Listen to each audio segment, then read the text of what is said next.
جب خلافت کے خاتمے کی سازش چل رہی تھی تو میں آپ کو شروع میں بتا چکا ہوں زبردست تحریک چلی ہے ہندوستان میں اور کہیں نہیں چلی. حالانکہ خلافت اگر معاملہ تھا تو پورے دنیا کے مسلمانوں کا تھا، لیکن کہیں اور کسی کے کان پہ جوں تک نہیں رینگی. خلافت کی تحریک چلے گی ہندوستان میں، اور وہ تھی اصل میں خلافت کے تحفظ کے لیے کہ یہودی اور انگریز برطانوی حکومت مل کر اس کے خاتمے پر تلے ہوئے. اس کے خلاف جو ہے وہ تحریک اٹھی، تحریک خلافت. لیکن جب خود اتا ترک نے خلافت کی تنسیخ کا جب وہ اعلان کرنے والا تھا تو علماء کرام اس کے پاس گئے، دیکھیے اس خلافت کو ختم نہ کیجیے، ہم آپ کو خلیفہ مان لیتے ہیں. اس نے ایک سوال کیا، اگر آپ مجھے خلیفۃ المسلمین مانتے ہیں مسلمانوں کے، تو یہ جو بادشاہ ہیں مسلمانوں کی یہ میرا حکم مانیں گے؟ نہیں، حکم تو نہیں مانیں گے. تو پھر لے جاؤ اپنی خلافت، مجھے اس خلافت سے کوئی دلچسپی نہیں. چنانچہ واقعہ یہ تھا، بنو عباس کے ساتھ ہی عالم اسلام دو حصوں میں منقسم ہو گیا. اسپین کے اندر علیحدہ بنو امیہ کی حکومت چلتی رہی، باقی یہ اب بنو عباس تھے. اور پھر جب اس کا زوال شروع ہوا ہے تو سلاطین ہیں، مختلف جگہوں پر لوگ ہیں، بس کہیں سے سند منگا لیتے ہیں خلیفہ سے، اور اس کے بعد ایک دور آیا سند بھی چھوٹ گئی. اس کے بعد جب جو تاتاری ہنگامے کے بعد جب ایک ذرا مسلمانوں کے اندر دوبارہ ایک نشت ثانیہ ہوئی ہے، مسلمانوں کی، اسلام کی نہیں. حضور فرماتے ہیں صلی اللہ علیہ وسلم تکون النبوۃ فیکم ما شاء اللہ ان تکون. 5 دور آپ نے گنوائے ہیں اپنی زندگی سے لے کر اور قیامت تک کے. تکون النبوۃ فیکم، نبوت موجود رہے گی تمہارے مابین جب تک اللہ چاہے گا، پھر جب اللہ چاہے گا اسے اٹھا لے گا، یعنی میرا انتقال ہو جائے گا. ثم تکون خلافۃ علی منہاج النبوۃ، پھر ایک دور آئے گا خلافت علی منہاج النبوۃ کا، نبوت کے نقش قدم پر خلافت. ایگزیکٹ وہی نظام جو میں نے قائم کیا ہے وہی قائم رہے گا اس خلافت کے دوران. فتکون ما شاء اللہ وان تکون، وہ بھی رہے گا جب تک اللہ چاہے گا. ثم یرفع اللہ اذا شاء یرفع، پھر جب چاہے گا اللہ اسے بھی اٹھا لے گا. ثم تکون ملکا عاضا، پھر کاٹ کھانے والی ملوکیت کا دور آئے گا. خلافت کا لفظ نہیں، وہ کاٹ کھانے والی ملوکیت جس میں حادثہ کربلا ہوا ہے، سانحہ کربلا ہوا ہے، واقعہ ہررا ہوا ہے. 3 دن کے لیے نبی کے شہر مدینۃ النبی کو مباح کر دیا گیا فوجیوں پر، جو چاہو لوٹو، جس کو چاہو ریپ کرو، جو چاہو کرو. مدینۃ النبی 3 دن رات. سینکڑوں جو تابعین تھے انہیں حجاج بن یوسف نے شہید کیا، سینکڑوں. اب ملوکیت کو چونکہ سب سے بڑا خطرہ یہ ہوتا ہے کہ کوئی اور شخص پاپولر نہ اٹھ کھڑا ہو ہمارے مقابلے میں. تو محمد بن قاسم کی چونکہ مورتیاں بن گئی تھیں سندھ کے اندر اور اسے پوجا جا رہا تھا، اس کی مورتیاں بنا کے پوجنی شروع کر دی، لہذا بلا لیا گیا واپس. He can be a potential threat, اسے لا کے شہید کر دیا گیا. تو یہ کاٹ کھانے والی ملوکیت کا دور تھا.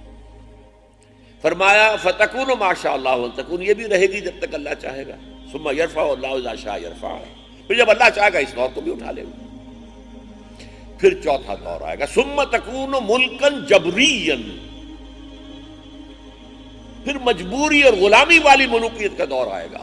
میں نہیں سمجھتا کہ اس وقت صحابہ نے اس سے کیا مفہوم لیا ہوگا. آئی کانٹ سے یہ 2 طرح کی ملوکیت کیا ہوئی، لیکن آج معلوم ہے ہمیں یہ ملوکیت تھی غیروں کی ملوکیت. ہم غلام ہو گئے، انگریزوں کے غلام، ملکہ وکٹوریہ کے غلام.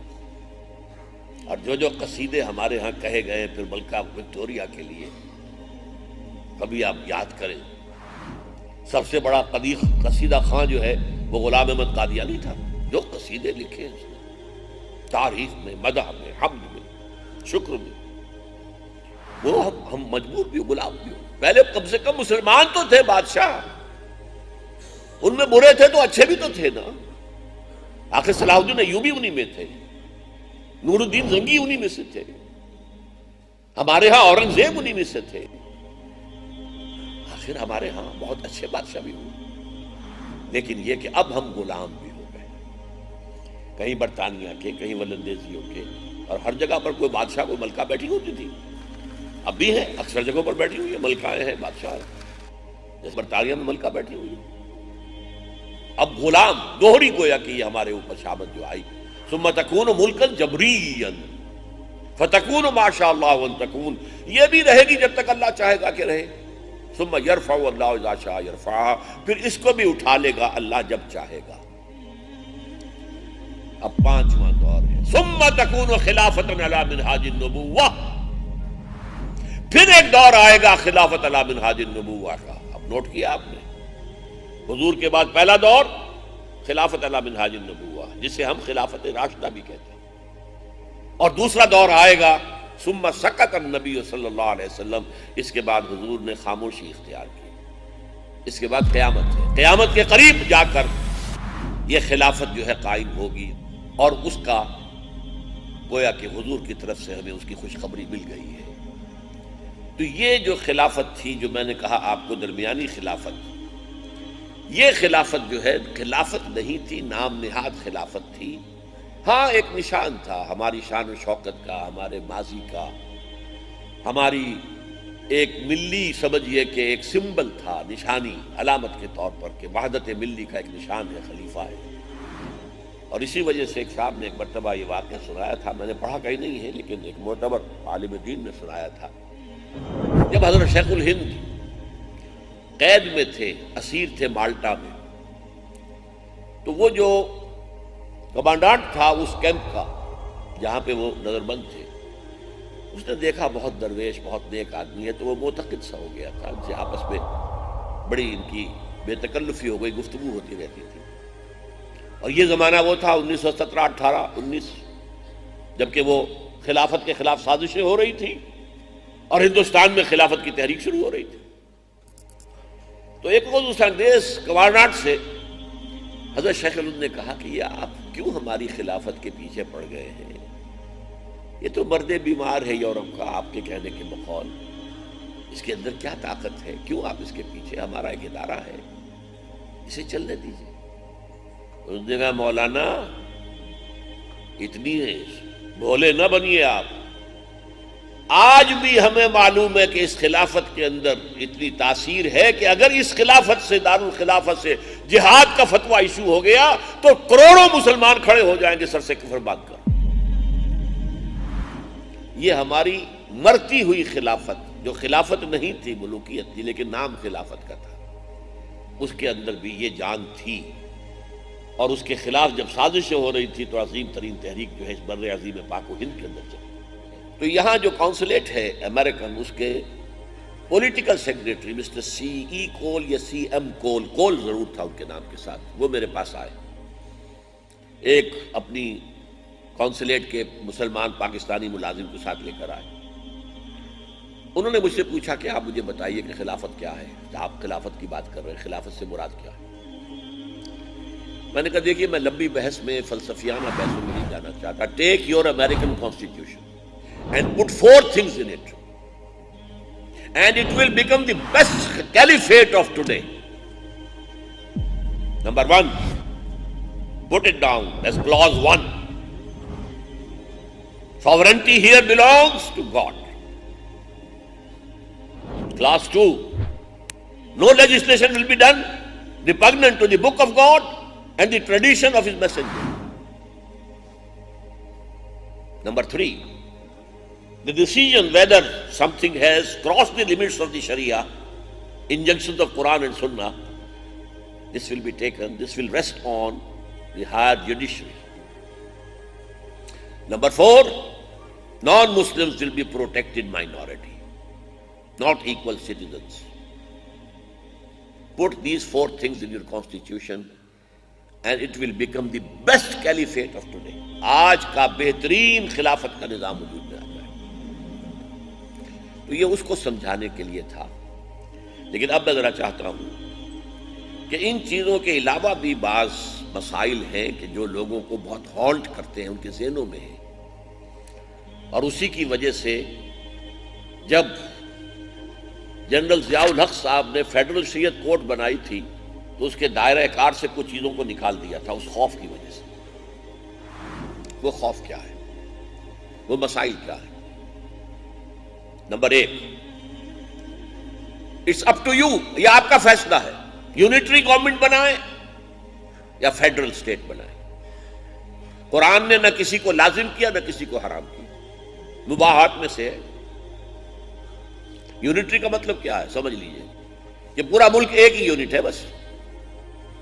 بنگلہ دیش آبادی میں ہم سے زیادہ ہے، وہاں کوئی صوبے نہیں ہے، کوئی گورنر نہیں ہے، کوئی صوبائی اسمبلیاں نہیں ہیں، بس مرکزی اسمبلی ہے جو ہے۔ ایران ہم سے آبادی میں شاید آدھے سے بھی کم ہے لیکن رقبے میں زیادہ ہے، وہ بھی یونٹری ہے، نو پروونسز۔ پارلیمنٹری نظام ہو یا presidential who, this is also on your choice, نہ کوئی فرض ہے نہ کوئی حرام۔ اگرچہ خلافت کا نظام پریزیڈنشل کے قریب تر تھا، یا یوں کہیے پریزیڈنشل نظام خلافت کے قریب تر، اور یہ بھی میں آپ سے کہہ دوں، ڈٹ کے کہہ رہا ہوں، زیادہ معقول، زیادہ عمدہ، زیادہ ورکیبل نظام پریزیڈنشل ہے۔ یہ جو انسان کا سماجی ارتقاء ہوا ہے، سوشل ڈیولپمنٹ اور سوشل ایوولوشن، اس سوشل ایوولوشن میں جہاں تک پولیٹیکل تھیوری کا تعلق ہے اور پولیٹیکل نظام کا تعلق ہے، امریکہ سٹینڈ آن دی ٹاپ۔ سماج کی بات کل کروں گا جہاں کہ وہ گر کر انتہائی تباہی کو پہنچ چکا ہے، انتہائی تباہی کو پہنچ چکا ہے معاشرتی نظام، معاشی نظام بدترین ہے، لیکن سیاسی نظام بلند ترین ہے۔ اسی لیے میں نے کہا تھا take your constitution, American constitution, put down 4 things and it will become the best خلافہ of today۔ Parliamentary نظام میں ایسی نامعقولیت ہے کہ 2 آدمیوں کو آپ بنا دیتے ہیں ہیڈ آف دی اسٹیٹ اور ہے، ہیڈ آف دی گورنمنٹ اور ہے، اب ان کے درمیان کیا بیلنس ہوگا جی؟ ہوتا کیا ہے؟ یا تو صدر ہی سب کچھ ہوتا ہے، وزیر اعظم زیرو۔ صدر ضیاء الحق نے جب چاہا جونیجو کو کان پکڑ کے نکال دیا، وزیر اعظم کی کیا حیثیت تھی؟ یا وزیر اعظم سب کچھ ہے اور صدر جو ہے وہ زیرو؟ جب جو ہوتے تھے چودھری فضل الہی صاحب صدر، تو ایوان صدر کے باہر لوگوں نے لکھ دیا تھا چودھری فضل الہی کو رہا کرو، وہ تو قید میں تھا۔ تو ویسے بھی آپ لیجئے اس کو تھیوریٹیکلی بیلنس ممکن نہیں، یہ سنویت ہے، غلط۔ نمبر 2، یہ جو 3 ہیں organs of the state, executive, legislature, judiciary, عقلاً منطقی طور پر ان کو زیادہ سے زیادہ انڈیپینڈنٹ آف ایچ ادر ہونا چاہیے، تینوں علیحدہ۔ اور یہ معاملہ جو ہے یہ صدارتی نظام میں ہے، چیف ایگزیکٹو بیٹھا ہوا ہے صدر امریکہ کا، اور اسے کوئی ضرورت نہیں ہے، اس کا براہ راست انتخاب ہو رہا ہے، کانگریس میں اس کی پارٹی کی میجورٹی ہو نہ ہو، سینٹ میں اس کی پارٹی کی میجورٹی ہو نہ ہو، he will remain there for 4 or 5 years whatever they decide۔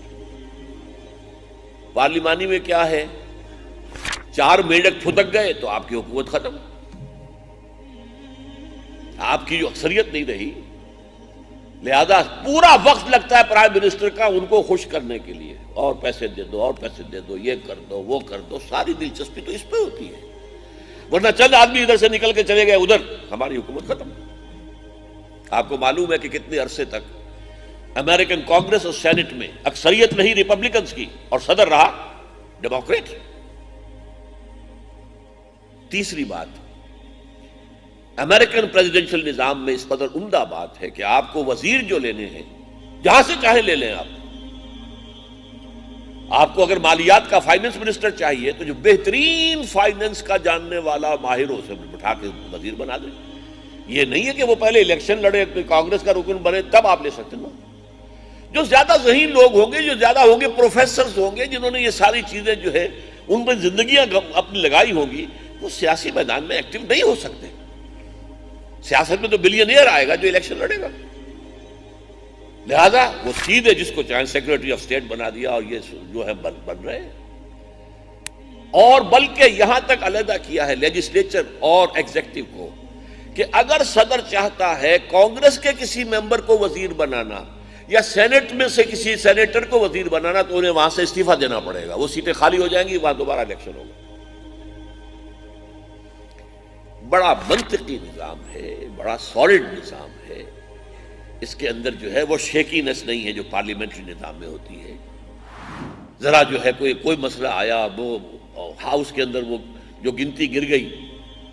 حالانکہ اب دیکھیے پارٹی ہے، آپ ایک پارٹی کے ہیں، ایشو کو ایسا آ گیا ہے پارٹی کا موقف جو آپ کے ضمیر کے خلاف ہے، آپ کو ووٹ دینا پڑے گا. اس لیے کہ ورنہ ضمیر کے مطابق ووٹ دو گے، ہو سکتا ہے پارٹی کی اسٹرینتھ کم ہو جائے اور حکومت آج ہی گر جائے، خلاص. وہاں یہ ہے کہ آپ دیجیے اپنی رائے. حکومت کے گرنے کا کوئی سوال ہی نہیں، صدر تو ہے وہاں بیٹھا ہوا، بیٹھا رہے گا. تو presidential system is nearer to the caliphate, اور میں اسی کو ریکمینڈ کرتا ہوں کہ یہ در حقیقت زیادہ پریکٹیکل ہے، زیادہ صحیح ہے. اور اس میں جو میں نے فیڈرل کہہ رہا تھا، فیڈرل میں تو یہاں تک ہونا چاہیے آج کے روح عصر کے اعتبار سے کہ کاؤنٹی لیول تک لے جائیے اختیارات. آپ میں سے جن کو نہیں معلوم آپ حیران ہوں گے، امریکہ میں کاؤنٹی ایسے ہی جیسے ہمارے یونین کونسل، اس میں جو تھانے دار ہوگا وہ بھی منتخب ہوگا اس آبادی میں سے. الیکٹڈ میئر، الیکٹڈ کیا وہ کہلاتے ہیں شریف، میئر الیکٹڈ، شریف الیکٹڈ. یہ نہیں کہ اب فلاں جگہ فلاں کی گردن دبوچنی ہے، ذرا اس شیر جو ہے ہمارے ہاں جو تھانے دار ہے اس کو وہاں بھیج دو. کچھ نہیں، الیکٹڈ پیپل نو ہم، ہی نوز ایوری بڈی کاؤنٹی لیول پر. تو یہ روح عصر یہ ہے کہ جتنا ڈسالو کر سکیں آپ، dissolution of power up till the grass root level, جتنا کر سکیں وہ کرنا چاہیے. تیسری بات میں نے پہلے ہی عرض کر دیا، سینٹر ورسس اسٹیٹس اور پروونسز، اس میں زیادہ سے زیادہ آٹونومی ہونی چاہیے.